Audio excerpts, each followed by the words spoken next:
Good evening, everyone. Welcome to the last breakout session of the day. And I'm delighted that it's a panel discussion. The focus is the art and science of creative storytelling. Joining me today, I've got two distinguished guests. The lady on my right is Priya Hajera. She's worked in the industry for several years, worked in the US and India, predominantly in the telecom space. So she's worked with Quest Communications, Tata Communications, IBM, and some other great brands. And a couple of years back, she decided to just leave that behind and pursue something she was really passionate about, which was about being a fictional writer, fiction writing. And she's been working on short stories. More recently, her novel Ladies Tailor was published by HarperCollins. And I'm happy to say that it's been awarded as one of the debut novels in the fiction writing space. So she recently won an award from PVLF 2023. So that's amazing. And the lady on my left is Ritu Chaudhary. She works with Ubisoft.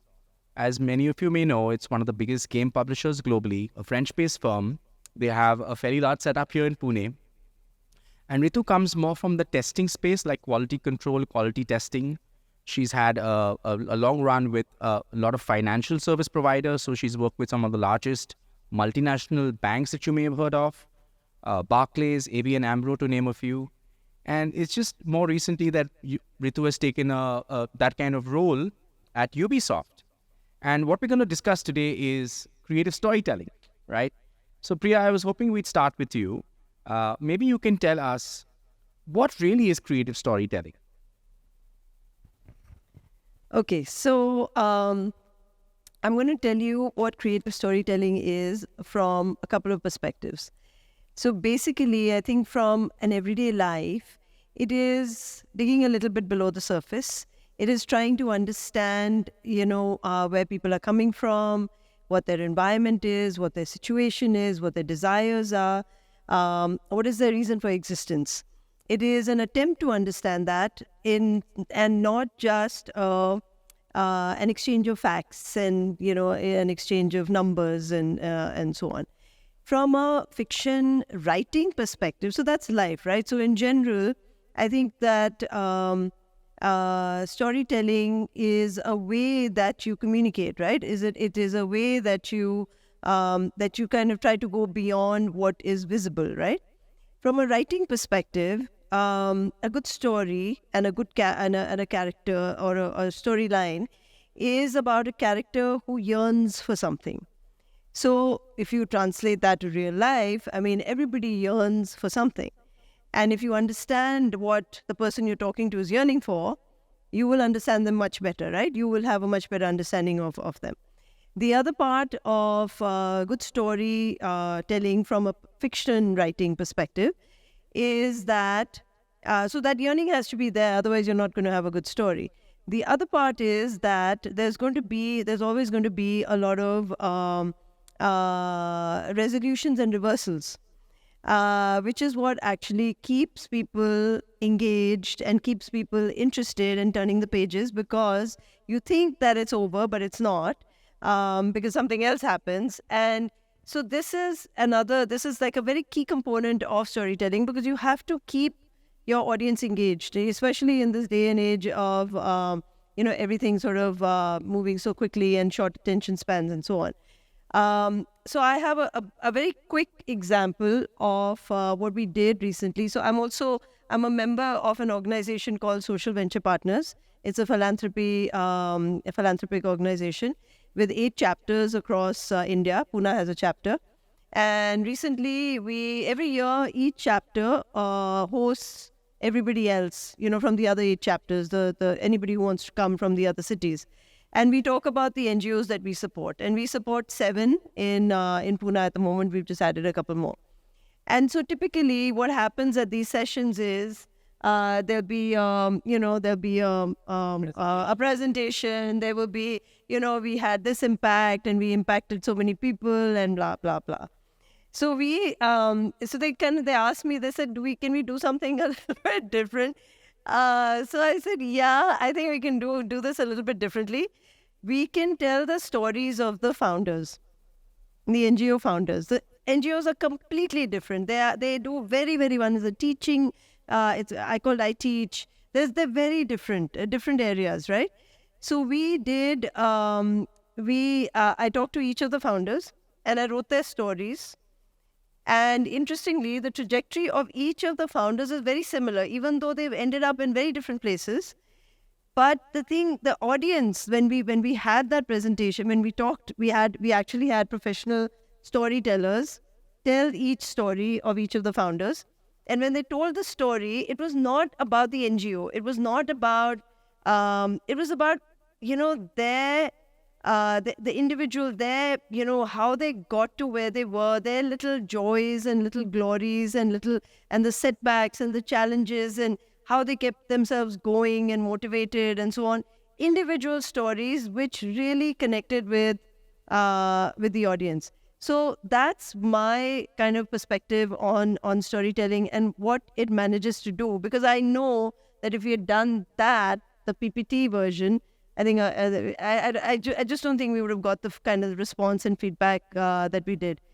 Interestingly, each of the founders, the NGO founders, they were like nobody's talked about us ever before like this. We've never got this kind of, and they were like, I'm a little embarrassed because you're saying all these things. Right. No, because I mean, after all, they are, and most of them, all of them are, with corporate backgrounds, most of them, right? And so they've been there, and that's what they're kind of moving away from, or, that whole, I want to be recognized and I want to be, I want to be promoted. And they've moved away from that and they're doing this because that's what they want to do.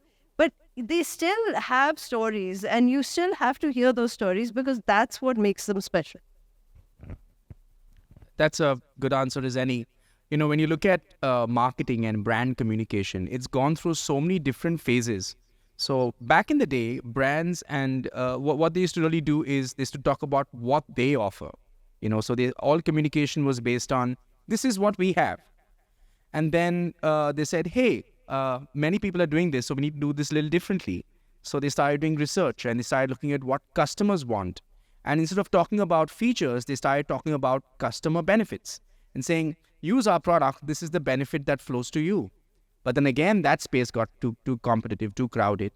And that's when creative storytelling really started developing in brand and marketing communication, where you not just, talk about a product or a service, you're weaving a story, you're creating an experience. Ritu, let me ask you, you work with such great brands, you work with banking and financial services, you're working now in the games industry. In the professional sphere, do you think individuals can leverage storytelling? Yes, and I would say it is a much, much needed skill. You know what we are doing in corporates these days? We start when people join us fresh out of the college. When we are doing a lot of trainings for them, one of the important thing that we do for them is storytelling. How do you put your stories forward? How do you make the audience engaged in the conversation and also make them understand what is it that you are doing or you are trying to tell them? You said something very interesting that, it is full of, it's the conversations or the presentations are not always about data or the facts. There would be a lot of information that is available and somebody might be very, very intelligent to put and consolidate all that data. However, if you are not able to weave a story around those numbers and make people understand in simple language what is it that you are trying to tell, it really goes wasted. A lot of time we have to create second sessions to put a simplified version of what is it that was being told in the technical jargons, all that entire presentations that were summarized. What is the small narration of it? What is the to-the-point storyline that we want to hit? For working professionals, it's extremely important. Like, I come from the testing background. A lot of time while working out either in the payments domain or in gaming, which I have recently started out. You would have heard of games like Assassin's Creed, Far Cry, Monopoly. All of those are Ubisoft brands. lot of time, the games when you're working out, because when you are playing, all that you see is you are, having all those different devices in hands, and you are just putting up a lot of things. But when those games are being developed, they are being created, and people are testing it out, there would be a lot and lot of technology work that goes on background. How the characters are talking, what sort of music is playing.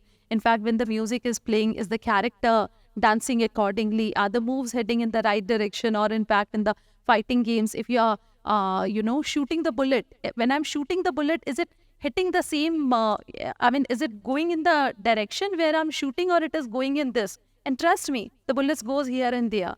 Now, how do people explain?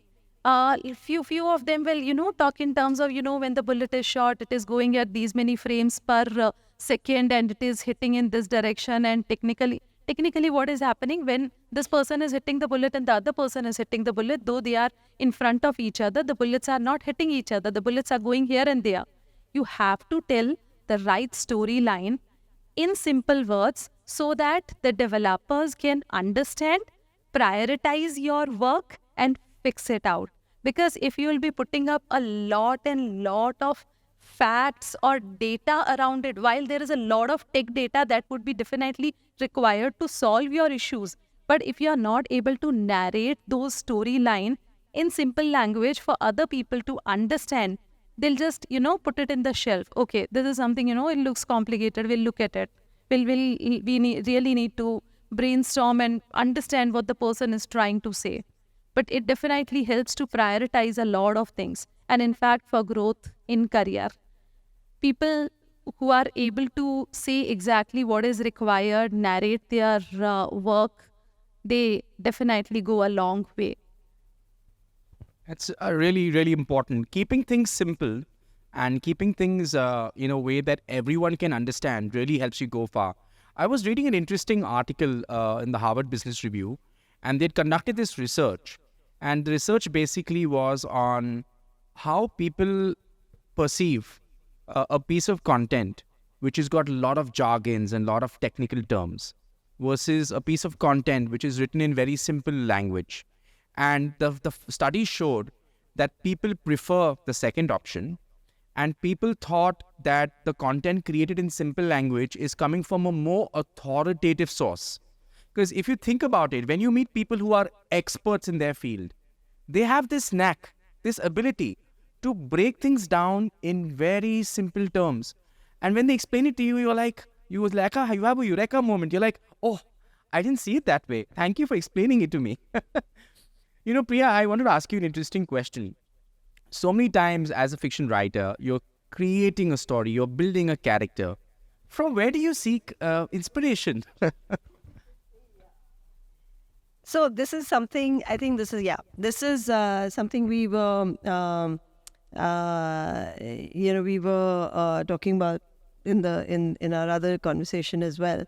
And I think for me, as it is for a lot of you creative people, the ideas have to come all the time, right? You have to be thinking all the time.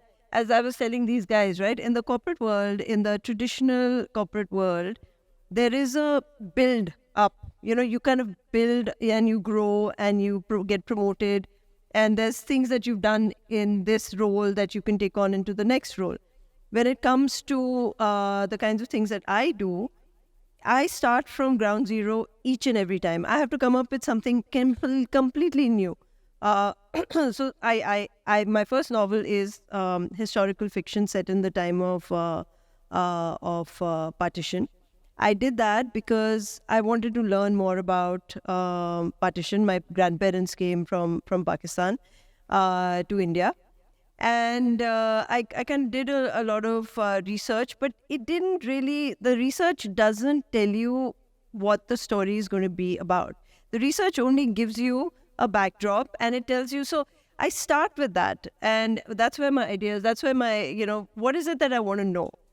And then And somebody, there's terminology amongst fiction writers is if you're a planner or a pantser. And so a planner is, of course, a planner, and a pantser, anybody know what a pantser is? By the seat of your pants. So you kind of make it up as you go. So that's kind of what happens with me, is that I start with something that I really want to know about, and I start reading and reading and reading. And I swear, I'm not making this up, but characters kind of come to me in my sleep. I start seeing people kind of walking around in my head that are living in that time, dressed in those clothes, speaking in the language of the time, and I have to just figure out what they're going to say. I have to kind of grasp and grab what they're going to say and how the story is going to progress. And then, of course, it comes down to, what are they yearning for? What do they want? What does your character want? So once I figured out, a backdrop, I figured out, a few of my characters, I start looking for things that are going to get them in trouble. You always have to get your characters in trouble, because if they don't get into trouble, you can't get them out of trouble. And if you can't get them out of trouble, you have no story. So all you're doing is finding ways to get your characters in trouble, getting them out of trouble, then fall into trouble again. They're very annoying. And then you kind of work to get them out of trouble again. And eventually, your story kind of ends. So that's kind of how that's kind of how I work.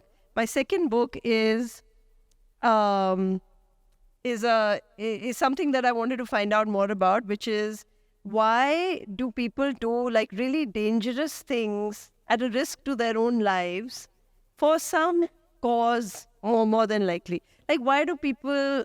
What makes them? A lot of men go to war, but there are men who go above and beyond and put their own lives at risk. Why? How? I wanted to understand that. So that I have I cover 3 or 4 wars in my second book in the 1800s. And then the story kind of comes out from that, and my characters get created and they get into trouble and so on. That's really interesting. So your approach is to really identify something you want to learn about and use that, dig deeper, and let that story emerge, let those ideas emerge. There was one thing I caught on to when you said that sometimes when I'm dreaming or I get my characters in my sleep, and, honestly, when you're in a state of flow, when there's some kind of, energy flowing through you, sometimes you're able to articulate yourself, or you're able to think of ideas really easily. In fact, a lot of scientists have also said that they've been working on a mathematical problem or a scientific problem, and they could not get the solution. And one fine day, when they were sleeping, they saw the solution in a dream. And then they wake up the next day and they go back to that same problem, and they can solve it. So I wanted to kind of ask you, Ritu, in terms of the line of work that you're doing, it's really important, as you can imagine. What's really interesting is Priya is a writer. She's creating content which is more like lean back content. Whereas Ritu is in the games industry, which is more lean forward content. You're more engaged in the consumption of that content. So how do you keep, how are these game developing companies keeping their storylines engaging enough for customers? Anything you can add on that? That's really a tricky one. Earlier it was still simple because people used to have longer attention span. We did not had choices, much of choices. Options confuse us. These days, I think with the OTT world and all, our attention span, we are watching this, we'll watch it for a minute or two. We don't like, we'll immediately switch. We'll keep switching. In fact, recently when I went to theater to watch a movie, after a while, I actually felt, should I fast forward it? That was the exact thought that came to my mind. And I remember as a kid, I've been watching so boring movies as well in theater. And we would peacefully keep on seeing that because we had that much of patience. And that's a core challenge that in fact companies these days are also facing, typically in entertainment, gaming. how do we grasp the attention of our users? Well, if I answer that technically, we keep on evaluating the players' data. What sort of players are playing? How do they switch? What are the trends that are running in the market? So our research is more and more data-driven. What sort of feedbacks we are receiving onto our games?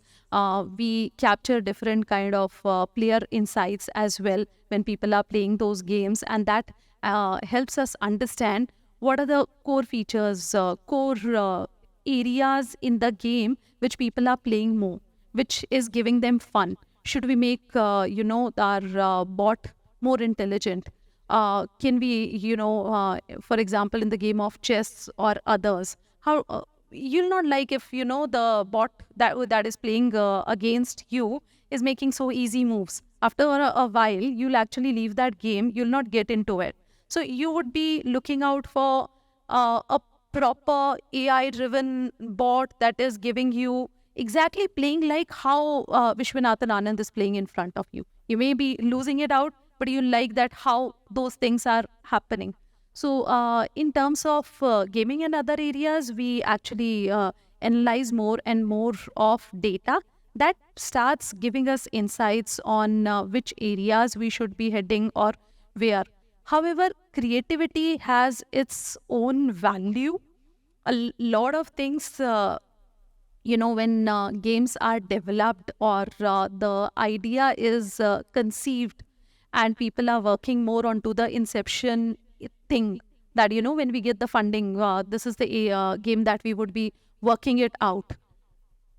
It's basically, again, the creative storytelling comes into the picture. How you are narrating and talking about the characters that you are going to be put in the game, how it is different from what already is running in the market or what all my other games are offering. So that's where, again, a powerful storyline definitely helps the producers to put the idea forward.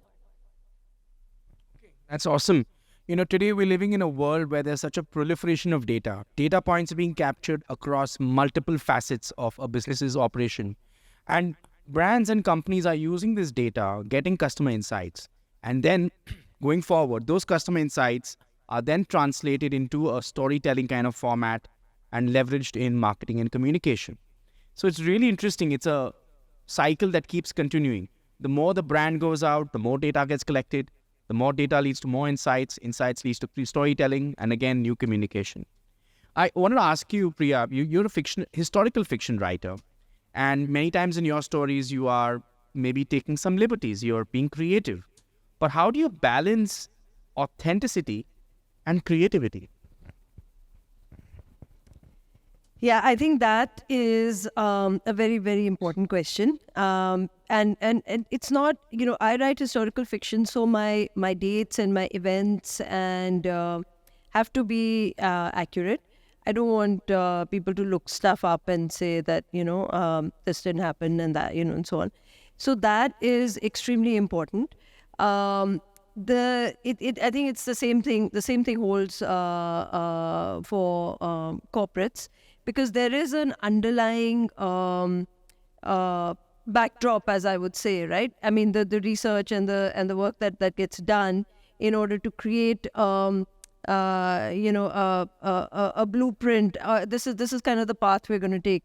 So what I do, as far as my work is concerned, I lay the I put the carpet down, as it were. I put down the carpet, which is like 1947, or right now I'm researching 1984, and I'm reading a lot of books about Operation Blue Star.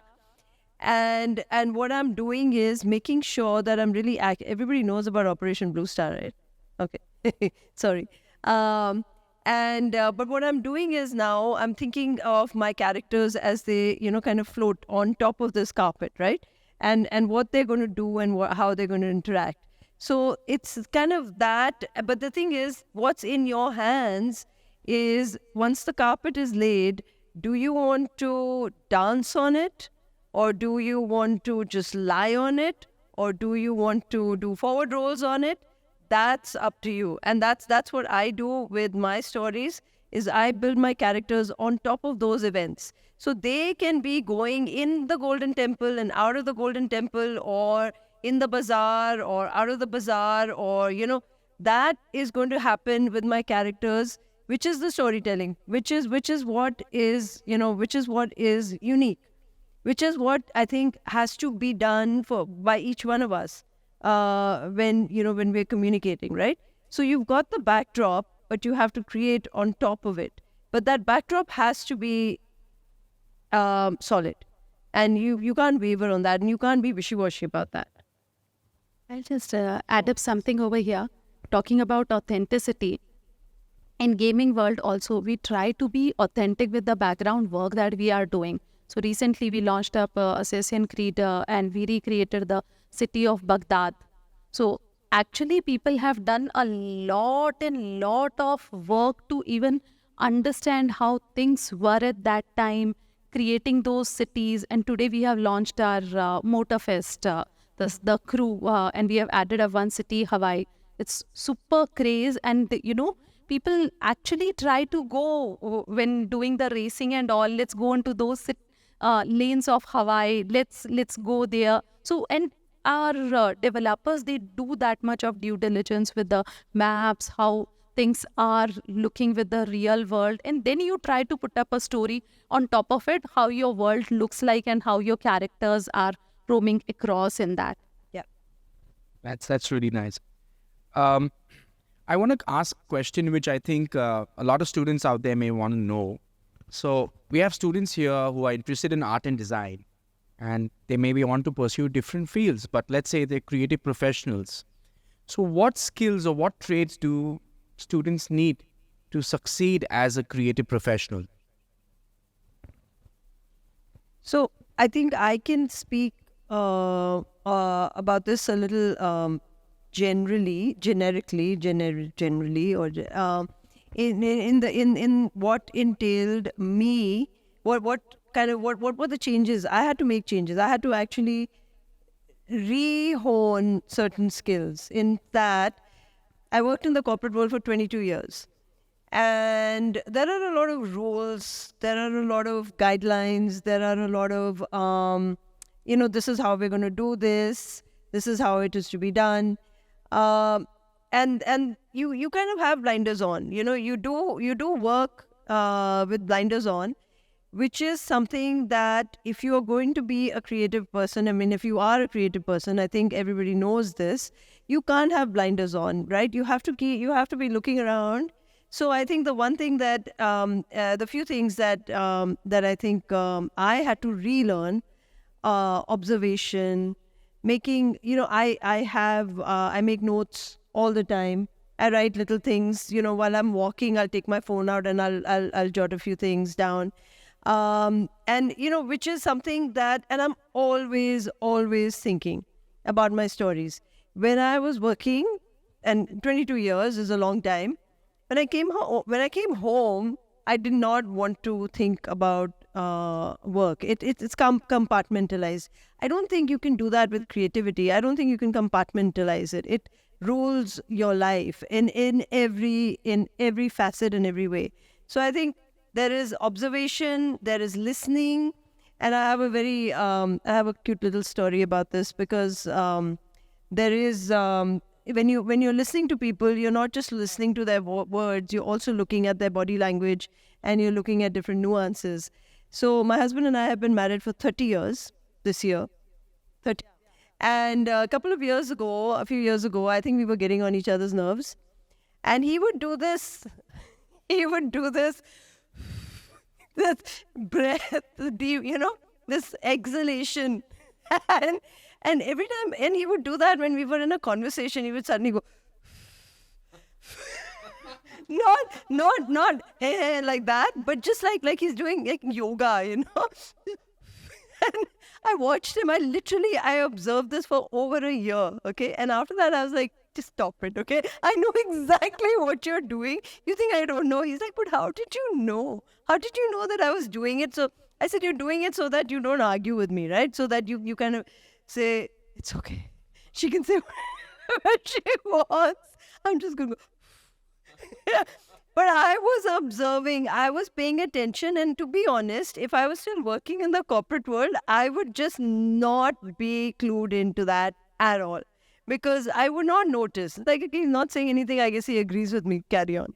So, which is how you do things. And when you kind of take on this put on this creative hat, you have to go beyond what you can see, what is clearly visible. There is a lot more that is going on behind that, what is right in front of you. Yeah, he stopped doing that. And now every time he irritates me, I go,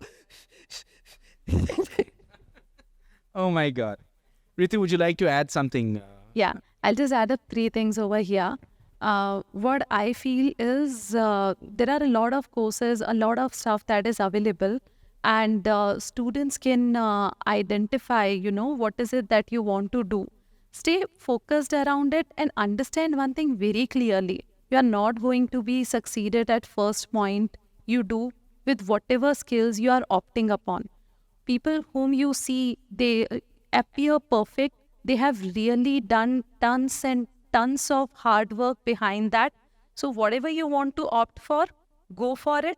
Work consistently onto it, because this is what even I observe with youngsters these days. They want to do a lot of things. They want to have everything. However, they'll try, and again, after I think 1, 2 or 3 instances, and next week they'll think of doing something else because this is not something I want to do. They'll simply come and say, this is not something I want to do. Whatever you want to do needs your consistent effort and focus. You get to work it out. You have to earn it. You have to put in your efforts. Things may appear easy in the social media world, wherein people are very, very easily able to influence each other. You see the videos, people are able to do, things so effortlessly. It is not. They have done thousands of video, and what you are seeing is 1001th attempt that is coming in front of you. So whatever you want to do or whatever areas you want to opt for it, go for it. And the second thing is stay genuine about it. Each one of you in the area of creativity, you bring something to the table, stay confident, and be authentic in what you are doing. Everybody has something unique with them, and you really should never be losing out that unique self of yours. You don't know how that brings value to the table or how it is going to impact the work that you are going to be doing, but you definitely need to be keeping your unique self. Don't try to be like others. See, look at good things, absorb them, but at core, the authentic person you are, stay that. And the third thing is just keep doing things.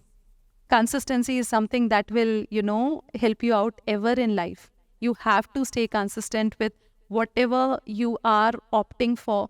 And in creative areas, most importantly, it really needs a lot of sleepless nights, the way she said. And one fine day, it just clicks. It's not something that clicks. It's basically your hard work that is going through, and you are getting your answers or prayers being answered. But just keep working. Awesome. I think we had a very good list, and I'd just like to maybe add a couple of points. This is something that I've seen from different people that I've interacted with that have come as speakers at our events. And one point that many people have said several times is that really spend some time to master the skills or master the basics of any art form or creative discipline that you are pursuing. So if you can think of Top Gun, and there's this really cool guy, Tom Cruise, and the way he was maneuvering his aircraft, he could do that because he knew the basics. And then once you know the basics, you can take those basics and go places.